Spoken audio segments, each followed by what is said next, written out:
وانشق البحار. Bismillahirrahmanirrahim. Alhamdulillahirabbil alamin wassalatu wassalamu ala Rasulillah wa ala alihi wa sahbihi wa man walah wala haula wala quwwata illa billah. Sahabat yang dimuliakan Allah Subhanahu wa taala, para penuntut ilmu, semoga Allah memberkahi ilmu kita semuanya dan menjadikan kita termasuk hamba-hamba Allah yang saleh, diterima amal kita di dunia dan diberikan kita kebaikan di akhirat kelak. Amin. Kita lanjutkan untuk pembahasan di kitab Al-Madkhal. Ini insyaallah pembahasan terakhir, namun ada pembahasan berikutnya kita tambahkan karena ada beberapa yang tidak dikaji di kitab ini. Kita lanjutkan pembahasan kita mahallul ittifaqi fi mas'alati tamadhub, yaitu pembahasan hal-hal yang disepakati dalam masalah bermadhab. Jadi jamaah yang dimuliakan Allah, kita sudah selesai pembahasan tentang para a'immah madzhab arba'ah secara umum, bagaimana ketakwaan mereka, bagaimana pandangan ulama lain terhadap mereka, tahun wafatnya mereka dan seterusnya. Yang kesimpulannya mereka setelah itu mengajarkan kepada murid-murid mereka, kemudian tersebarlah mazhab mereka kepada murid-murid tersebut atau melalui murid-murid tersebut, yang sampai sekarang kita bisa rasakan, kita bisa dapatkan data dari mazhab mereka di kitab mereka masing-masing. Dan itu tidak terjadi di mazhab yang lain. Itu tidak terjadi di mazhab yang lain. Di mana disebutkan oleh Al-Imam Qadhi Iyad dalam kitabnya Tartibul Madarik, bahwasanya mazhab itu lebih dari 4 sebenarnya. Dari abad ketiga, setelah abad ketiga tersebar beberapa mazhab. Yang masyhur itu ada 8. Yang masyhur ada 8. Kemudian di abad kelima berkurang 3 mazhab, kemudian sisa 5 mazhab, yaitu mazhab yang 4, mazhabnya Abu Hanifah, mazhabnya Imam Malik, mazhabnya Imam Syafi'i, kemudian mazhabnya Imam Ahmad, yang kelima mazhabnya Zahiriyah, sampai abad kelima. Kemudian berlanjut sampai abad ke-8, dan di abad ke-8 ini mulai berkurang penukilan riwayat dari mazhab yang kelima, yaitu Zahiriyah, sehingga yang terpatenkan, yang tersisa secara utuh itu adalah mazhab arba'ah, mazhab yang 4 yang kita kenal dengan mazhab a'immah arba'ah. Kemudian para ulama ini ada hal-hal yang dia sepakati, ya, ada perkara-perkara yang mereka sepakati, tidak mereka perselisihkan. Yang pertama dzammu at-ta'assub, ya. Yang pertama dzammu at-ta'assub, yaitu mencela ta'assub, fanatisme buta.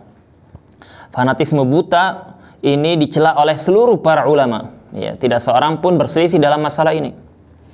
Maksudnya apa? Ta'assub di sini bimuwalatil insani man hum ala madhhabihi wal mu'adatu atba'il madhahibil ukhra, yaitu dengan wala wal bara, membangun loyalitas dan tidak loyal terhadap yang semadzhab dan yang tidak semadzhab. Maksudnya misalkan ada orang yang dia bermadhab Maliki, dia wala atau loyal terhadap orang yang satu mazhab dengan dia, sama mazhab Maliki, tetapi dia tidak mau loyal dengan yang mazhab selain Maliki, mazhab Abu Hanifah kah itu, mazhab Imam Ahmad kah itu, atau mazhab Syafi'i. Maka ini adalah hal yang dibenci para ulama, diharamkan para ulama, tidak seorang pun membolehkannya. Mereka bersepakat akan tercelanya hal tersebut. Maka apa? Maka ini termasuk juga turunannya. Kita misalkan dalam masalah agama, kita memiliki ustadz yang kita panuti, atau yang kita ikuti, atau yang kita hadir kajiannya, kemudian kita fanatisme, tidak mau selain pendapat ustadz ini. Pendapat ustadz lain dianggap lemah semuanya, ya. Pendapat ustadz lain dianggap tidak dianggap sama sekali bahkan. Maka ini adalah salah satu bentuk fanatisme yang seluruh para ulama itu bersepakat menolaknya. Jadi tidak ada kelaziman antara bermadhab dengan fanatisme. Tidak ada kelaziman, fahami ini baik-baik, ya, karena banyak tuduhan orang yang bermadhab nanti akan fanatisme. Kita katakan bahwasanya orang yang dia bermadhab itu mengikuti jalurnya para ulama, tetapi ada yang dia mengikuti jalurnya para ulama mengambil semuanya, ada yang mengambil sebagian meninggalkan sebagian. Kalau kita mengambil semuanya, maka kita ikuti jalurnya para ulama dengan metode fikihnya bermadhab. Kemudian kita tidak fanatisme. Kenapa? Karena fanatisme dilarang para ulama seluruhnya. Seluruh ulama madzhab, Imam Ahmad, Imam Abu Hanifah, Imam Malik, Imam Syafi'i, bahkan seluruh imam dalam Islam ini melarang fanatisme buta. Ya, melarang fanatisme buta. Tetapi ada juga sebagian orang yang dia bermadzhab tetapi dia mengambil sebagian, meninggalkan sebagian. Dia meninggalkan larangan para ulama fanatisme, akhirnya dia fanatisme. Ya, dia bermadzhab dan dia fanatisme. Ini tidak mengikuti tuntunannya para ulama secara utuh. Nah, kita katakan bahwasanya tidak ada kelaziman antara orang yang bermadzhab dengan mengharuskan dia jadi fanatisme, tidak. Kenapa? Karena apa? Karena bermadzhab itu adalah sesuatu yang diarahkan para ulama, diperintahkan Allah Subhanahu wa taala bertanya kepada ahlul ilmi kalau kalian tidak tahu. Ya, dengan kata lain, di antara bentuk bertanya adalah seorang bermadzhab dengan mazhab ulama. Kemudian para ulama juga di satu waktu melarang yang namanya ta'assub, fanatisme buta. Orang yang dia tidak bermadzhab juga ada yang fanatisme, ya. Orang yang tidak bermadzhab juga ada yang fanatisme. Ya, dia maksudnya dia dalam fikih tidak mau dia bermadzhab, kemudian dia ikuti pendapat gurunya. Pokoknya kalau bukan guru kami tidak anggap pendapatnya atau lemah pendapatnya, atau kami menjadikan pendapat guru kami yang pendapat final, pendapat terbaik. Maka kita katakan ini juga bentuk fanatisme dalam beragama. Ya, bukan hanya mazhab. Jadi fanatisme ini semua tidak boleh kita fanatisme. Bukan hanya masalah bermazhab saja. Masalah berkelompok, masalah bergolongan, masalah berpartai, masalah semuanya. Ya, masalah ras, masalah suku, masalah warna kulit, semuanya tidak boleh fanatisme dengan itu semua. Kita hanya boleh, ya. Perhatikan ini, kita hanya boleh fanatisme kepada satu hal, yaitu kepada kebenaran, yaitu kepada hak, yaitu kepada Islam. Maka tidak boleh seorang fanatisme kepada selain kebenaran, selain hak, selain Islam. Tidak boleh. Kemudian yang selanjutnya di antara perkara yang para ulama itu bersepakat adalah qabulu wujudil madzahibil fiqhiyah al-arba'ah, yaitu mereka semuanya menerima akan adanya keberadaannya mazhab yang 4 ini. Ya, mazhab yang 4 ini sudah kita jelaskan sebelumnya bahwasanya mazhab itu banyak, mazhab ulama itu banyak, tetapi yang terbukukan, yang dia secara utuh sampai kepada kita itu mazhab yang 4.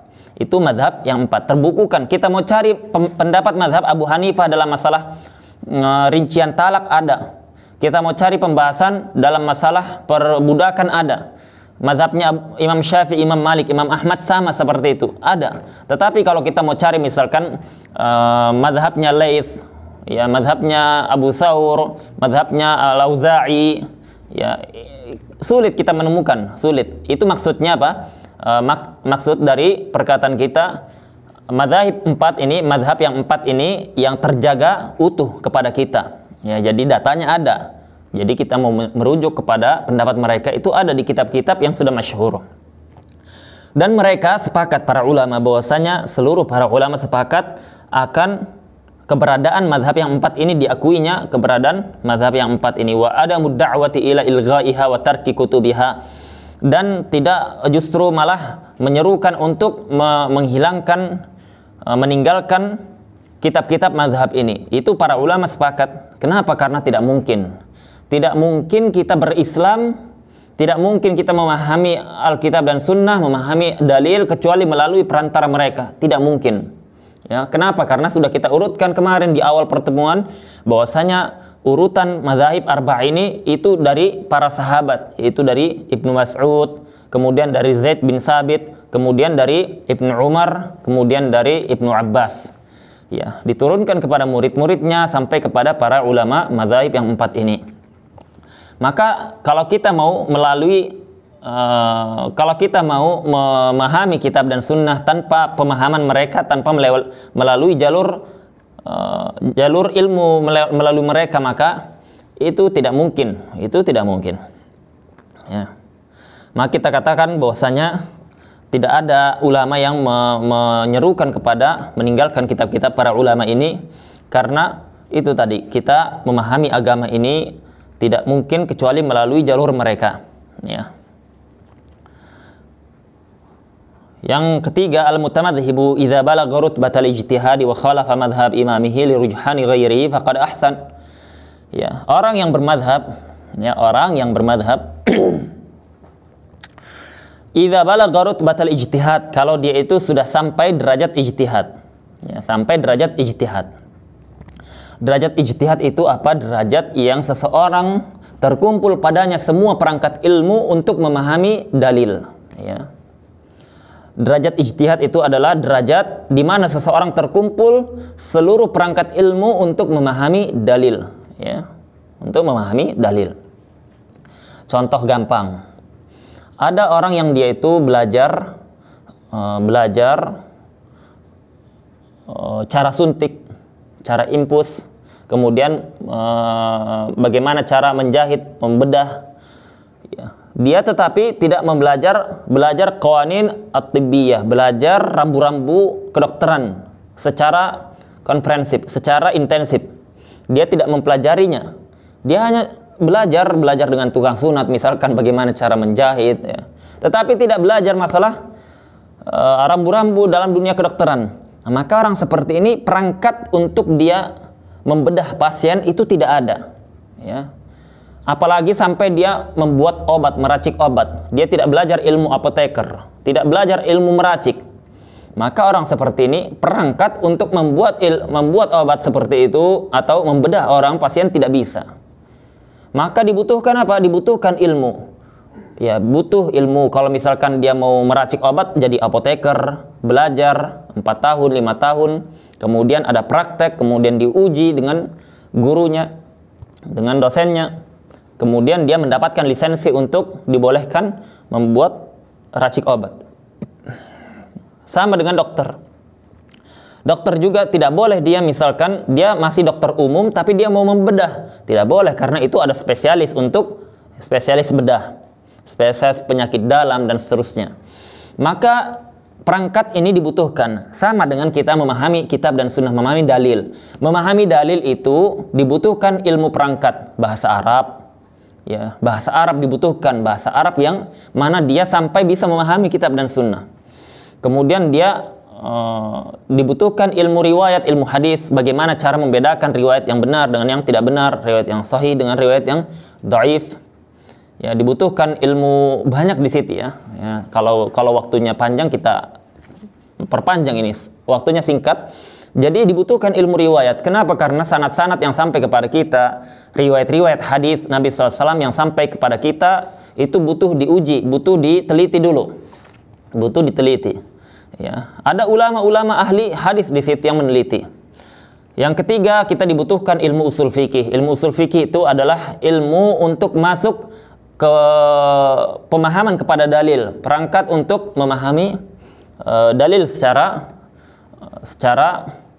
bahasa, secara bagaimana pemahamannya, ya, bagaimana melakukan qiyas, ya, analogi, ya, yaitu dalam masalah-masalah yang tidak ada dalilnya. Ya, maka itu semua perangkat untuk memahami dalil. Nah, orang yang dia terpenuhi, yaitu memiliki perangkat ini semuanya, dikatakan mujtahid. Dikatakan apa? Mujtahid. Yang Allah Subhanahu wa taala berfirman, "Fas'alu ahla dzikri in kuntum la ta'lamun." Tanyalah ahlu dzikir kalau kalian tidak tahu. Ahlu dzikir yang dimaksud adalah para mujtahid. Ya, kenapa maknanya bahwasanya yang bisa menjelaskan hukum itu hanya para ulama mujtahid. Selainnya tidak bisa. Ya, selainnya itu sifatnya hanya menukil, turunan dari mereka. Allah Subhanahu wa taala berfirman, "Falau rudduhu ila rasul wa ila ulil amri minhum la'alimahu alladziina yastanbitunahu minhum."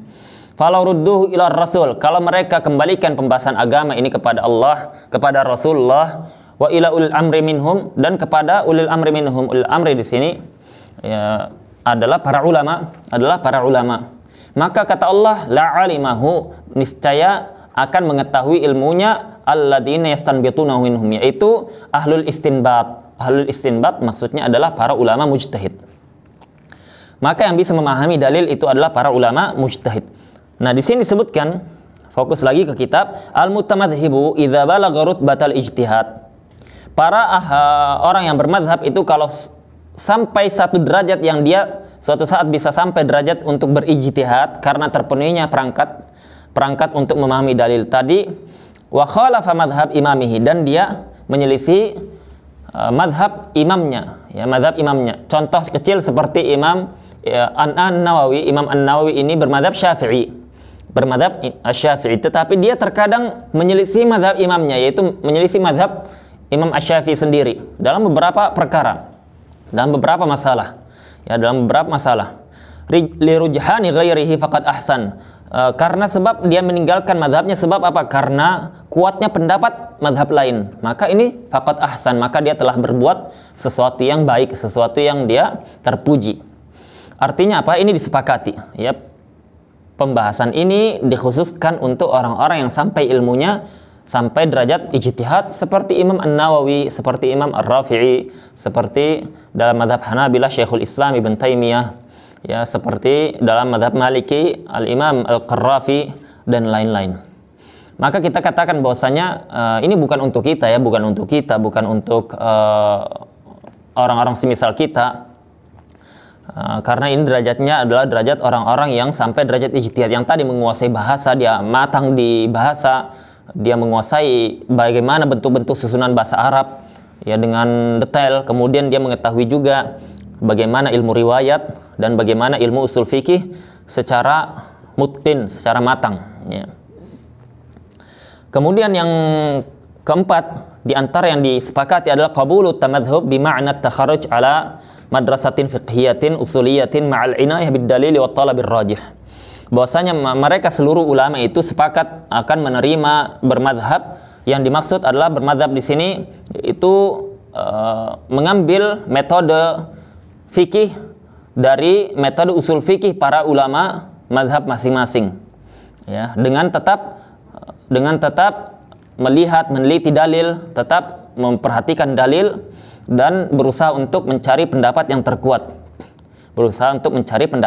Yang terkuat. Ini disepakati. Yang maksudnya adalah orang bermadhab, misal kami bermadhab, kemudian kami dituntut untuk mempelajari madhab dengan dalil-dalilnya, mempelajari madhab dengan dalil-dalilnya, kemudian melihat bagaimana cara metode para ulama madhab di madhab Syafi'i misalkan, bagaimana caranya dia beristidlal, bagaimana caranya dia berargumentasi, memahami dalil sampai keluar hukum.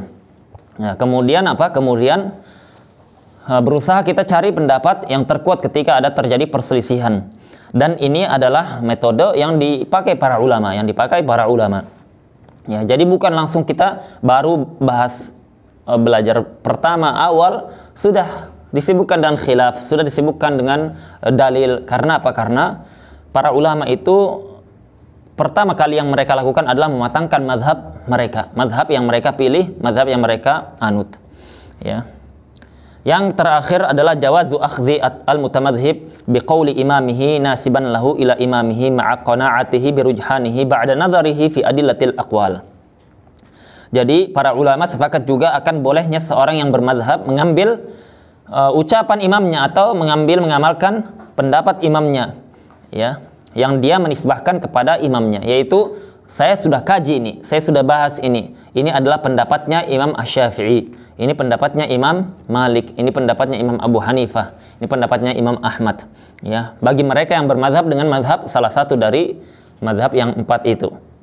Dan dia dibolehkan dia mengatakan bahwasanya hasil dari kajian saya bahwasanya ini yang lebih kuat pendapatnya, yaitu kebetulan pendapat yang kuat tersebut adalah pendapat madhab yang dia pilih, yaitu dibolehkan. Bukan artian dia berijtihad sendiri, ya, kemudian dia tidak menisbahkan kepada ulama madhab, tetapi maksudnya adalah dia mengikuti metode para ulama madhab tersebut dalam memahami dalil dengan metode usul fikih yang ada pada madhabnya,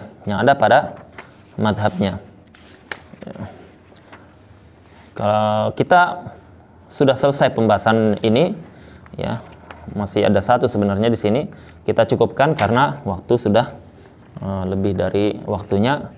Semoga Allah Subhanahu wa taala, atau kita simpulannya bahwasanya para ulama itu bersepakat, ya, dalam beberapa perkara, yang diantaranya adalah mereka sepakat bahwasanya kita sebagai seseorang yang tidak bisa memahami dalil, kita bertanya kepada para ulama. Itu kewajiban pertama.